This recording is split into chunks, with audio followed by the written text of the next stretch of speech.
All right, my beautiful people, thanks so much for tuning in. This is ERGJ, Certified Financial Educator, and I am starting a new series.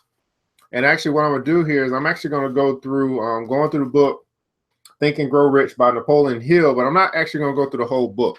I'm going to start in this book in chapter 11, which is the 10th step to riches. But I'm going to actually switch over to this book, which is Think and Grow Rich, A Black Choice. I'm actually going to be going through this book as my next. This will be the next book that we go through on the Financial Book Club. But anyway, I decided that I wanted to, for some reason, I was brought back to this chapter, which is chapter 11, or the 10th step to riches in the book by Napoleon Hill. So I figured I'd start this series, get through chapter 11, and then we can move over to the other book. This may take about maybe 3 episodes because I don't really like just reading, but it looks like it's about 20 something pages or so. So at any rate, if you've been following the Financial Book Club, this book also will be Think and Grow Rich by Napoleon Hill. Obviously, it's a classic. It'll be down in the, you can go to my website if you want to get the book, www.ergj.net, in the recommended read section. But I don't know, I just felt like I wanted to go through this chapter, so that's what we're going to do. So at any rate, chapter 11, by Think and Grow Rich by Napoleon Hill, the 10th step to be rich, the 10th step of riches. Let's get it. So the chapter is called The Mystery of Sex Transmutation. The Mystery of Sex Transmutation. Now, the meaning of the word transmute is, in simple language, the changing or transferring of one element or form of energy into another. The emotion of sex brings into being a state of mind. Because of ignorance on the subject, this state of mind is generally associated with the physical.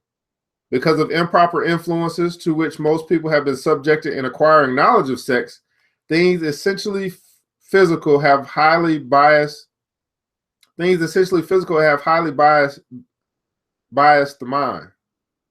The emotion of sex has behind it the possibility of 3 constructive potentialities. Number 1, the perpetuation of humankind. Number 2, the maintenance of health. As a therapeutic agency, it has no equal. And number 3, the transformation of mediocrity into genius through transmutation. So sex transmutation is simple and easily explained. It means the switching of the mind from thought of physical expression to thoughts of some other nature. So here's my question. As I was just thinking about this, like, have you ever transferred your thought of physical expression to some other thought, or to thoughts of some other nature? And I think that this happens for like artists, you know, when they make a love song, or they make music, or they draw something, or they use their creative ability to create something. I think some of that sometimes come from this sexual energy. But I'm starting to understand that this could be used, this power could be used in other creative thought. You know, as an entrepreneur, I think I use this expression sometimes at the highest, when I get it to the highest level, in order to get to my place of creative thought, where I'm creating products or services that are beneficial to mankind.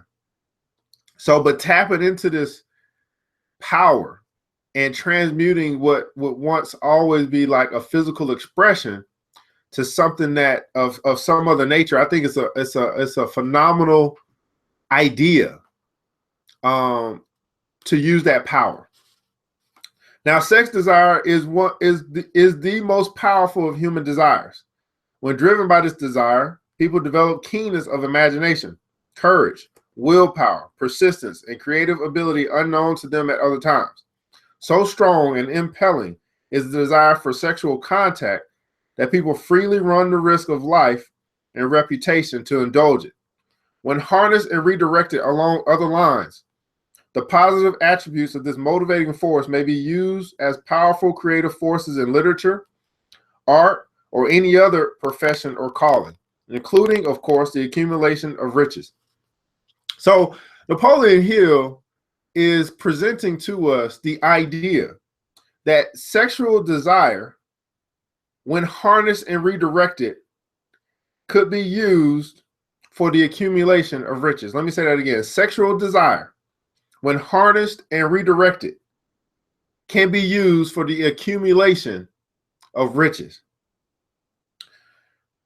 I think this is a powerful thought. I mean, what are your thoughts about that? Sexual desire, when harnessed and redirected, can be used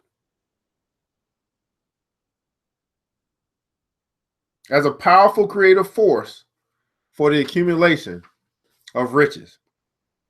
The transmutation of sex energy calls for the exercise of willpower, to be sure, but the reward is worth the effort. The transmutation of sex energy calls for the exercise of willpower, to be sure, but the reward is worth the effort.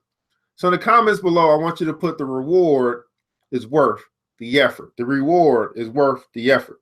The desire for sexual expression is inborn and natural. The desire cannot and should not be submerged or eliminated, but it should be given an outlet through forms of expression that enrich the body, mind, and spirit.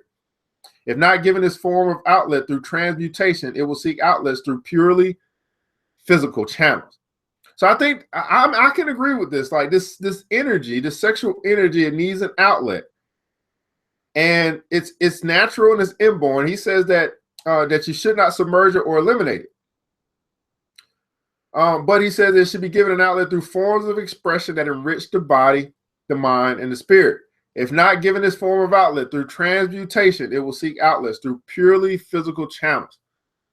Man, just imagine if this energy that everyone has, if they find a way to express it outside of just the physical nature or the physical channel, how powerful they could become, how enriched they can become, their body, mind, and spirit, and how wealthy they can become by using this energy that everyone has to express it in a way that can be beneficial to them and also beneficial to the world. Sex energy. I just thought this was, I don't know why I wanted to go here and read this, but I just thought this was it just hit me today. I was like, I've read this before, but it never really clicked. So I'm reading it. I'm going through it again, and hopefully, any thoughts that you have, leave them in the comments below as we go through this chapter. So a river may be dammed and its water controlled for a time, but eventually it will force an outlet. The same is true of the emotion of sex. It may be submerged and controlled for a time, but its very nature causes it to be ever-seeking means of expression. If it is not transmuted into some creative effort, it will find a less worthy outlet. If it is not transmuted into some creative effort, it will find a less worthy outlet. Fortunate, indeed, are those who have discovered how to give sex emotion an outlet through some form of creative effort, for they have, by that discovery, lifted themselves to the status of genius. Fortunate, indeed, are those who have discovered how to give sex emotion an outlet through some form of creative effort, for they have, by that discovery, lifted themselves to the status of genius. And I'm going to keep reading here this next little bit, and then we'll stop. So scientific research on the backgrounds of high-achieving men, unfortunately, no similar studies have been made about highly successful women, has disclosed these significant facts. Number one, the men of greatest achievement are those with highly developed sex natures, men who have learned the art of sex transmutation.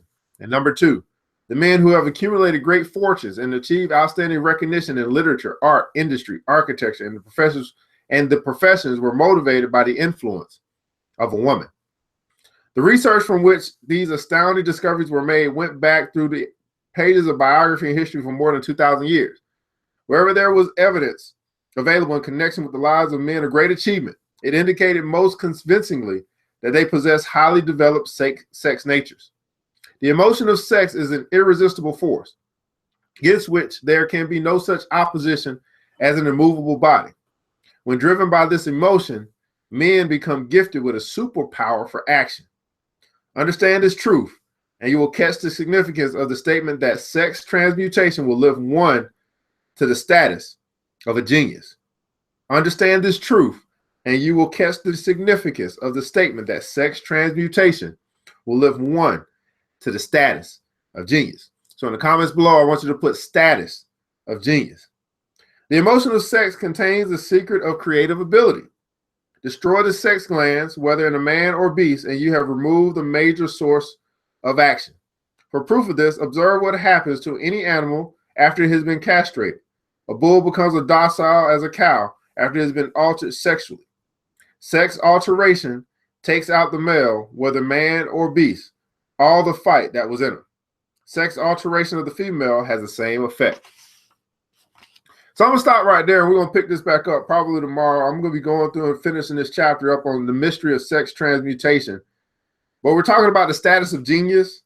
We're talking about a creative force, an irresistible force.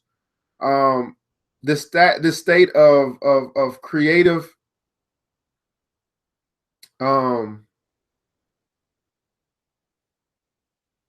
the secret of, this is like the secret of creative ability.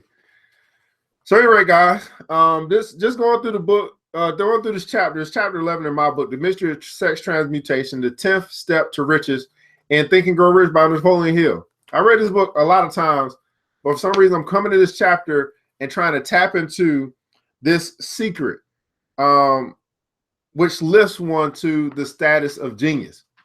Again, I'm ERGJ, Certified Financial Educator. Thanks so much for tuning in. I'll be back with continuing to go through this chapter, and then we'll move over to the Black Choice. We'll be talking about the 10 mind stimuli on the next episode. So stay tuned, and you guys have a good day. Oh, remember this: you must be wealthy in your mind long before you're wealthy in your wallet.